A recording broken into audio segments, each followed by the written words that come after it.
So I finished Harriet the Spy and I reviewed it. That's the video before this, the unedited, unpictured version. I'll do a hopefully edit it and maybe put it up on my other channel. I'll see. Unless I'm so much of a dope that I can't bear to release it to general viewing eyes. So I finished that and I got in the bath and I read Agent Harriet, chapter 13 of Sometimes You Have to Lie, where Leslie Brody kind of takes us through Harriet the Spy. And yeah, I found her take really interesting, a lot more informed and educated, and a lot more about the era. You know, putting it in kind of its context of, this is just after the Kennedy assassination. The Beatles had the Beatles were arriving in the country. The Something's Gotta Give was on the radio. Probably mostly importantly, what the hell is it called? Um, Basically the kind of the social, racial segregation stuff started to come down. Like this is Lyndon B. Johnson pushing through a lot of stuff of desegregation and things like that came through. I mean, she came back to her own into Memphis, and all the white establishment was like, no way, and they were still very much holding on because this is just the first step in that, steps that are still going on now. So it was good to get that kind of a context. There was a lot of stuff about, hey, the books that she was reading and the books that were around at the time, maybe most significantly being that To Kill a Mockingbird, a book that I think I may have only actually seen the movie of. I know I saw the movie of. I may have read it when I was a kid. It doesn't stick into my head. But that was, it was being held forth even at that point as like the great book of the South, and kind of a big thing, and kind of points out that Scout wears a ham costume in that book. 6-year-old Scout wears a ham costume in that book, and that's kind of there's Harriet with being an onion in the Christmas pageant. So there's all that. There's Catcher in the Rye as well, saying like, that Holden Caulfield's younger sister, who was also wanted to be an author, was maybe a bit of a kind of a cultural kind of an influence, a little bit of a thing there. There was just how much spies were in the culture at that point. There was Jean Le Carré, there was the James Bond movies, there was Spy versus Spy. It was a thing. It was kind of a thing at that point, and also kind of these wise kids, and the kids wearing kind of those horn rim black glasses that Harriet put on as part of her spy outfit was also a thing. Also, that she went into a lot more, and I didn't talk about it in my review because there's just so many things to talk about. Just the kind of things of class, and of kind of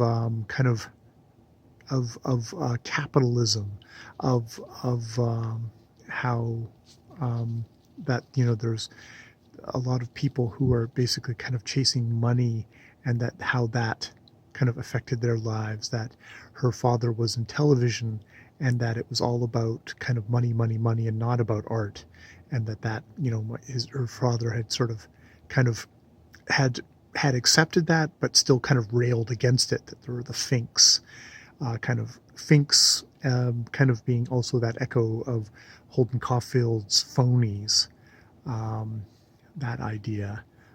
Also just the kind of the things of conformity, of the political in there, the idea of oppression, saying that Louise felt that adults were the oppressors, which I don't know if I actually agree with that. in the sense of like, well, old golly, definitely not an oppressor. Um, Kind of talked down about her Harriet's mother, saying that she was kind of useless. I mean, the parents were definitely detached from Harriet. They weren't that attentive to her. They had definitely handed the reins over to old Golly, and there was things that they had no clue about with Harriet. That like her notebook for one. Like they were surprised that she was writing in her notebook all the time. It's like, where have you been for the last 3 years from 8 to 11? This kid has obviously been writing in her notebook at all times. And it's like, you didn't notice this? It's like, as parents, you're just, yeah, maybe not that present in your kid's life. But yeah, definitely kind of the class stuff, that this is a very kind of upper class, prestigious thing, that the school wasn't a public school, it was a private kind of elite school, which kind of makes you wonder exactly how sport got into it. But maybe indeed this absent mother who has all the money is making sure that sport went to a good school at the very least, even if they were pretty hard up for cash and stuff like that in general terms. Um, so yeah, it's one of those books. I'm really glad that I made my review first, because I think my review makes some different points, talks about a few different things than Leslie Brody. Not that I think that Leslie Brody's points are actually not interesting points of themselves. And just, and I think I did actually note the whole kind of thing of like, there's some kind of pretty good gender nonconformity in here, in a very conformist time of very much, we have Janie wanting to be a scientist, we have Harriet wanting to be a writer, we have sport, um, you know doing the cooking and cleaning, like doing kind of things that are be considered feminine, to the point where Harriet, when she says she wants to hurt him, is going to call him a sissy, which is basically 60s code for, someone who is gay in itself. Um, and just also kind of focusing in on some of the girls who were being very conformist, having tea parties and playing bridge. It's like, Harriet looking at them and thinking, you're going to do this for the rest of your life. You're just going to be doing nothing. And you're going to be kind of being mean and trying to control other people, which is like, it's a perfect summation of kind of rather conservative people at the time, who were, it's like, we want to be exactly like this all the time, forever, and everyone else should also have to conform to this as well. It's being forcing people to all live the same life, something that old Golly was like, no, there's as many ways to live your life as there are people, and that you should really look around and decide what you want to do, and not blindly follow, you know, what your parents do, or what, maybe what other girls in your school do.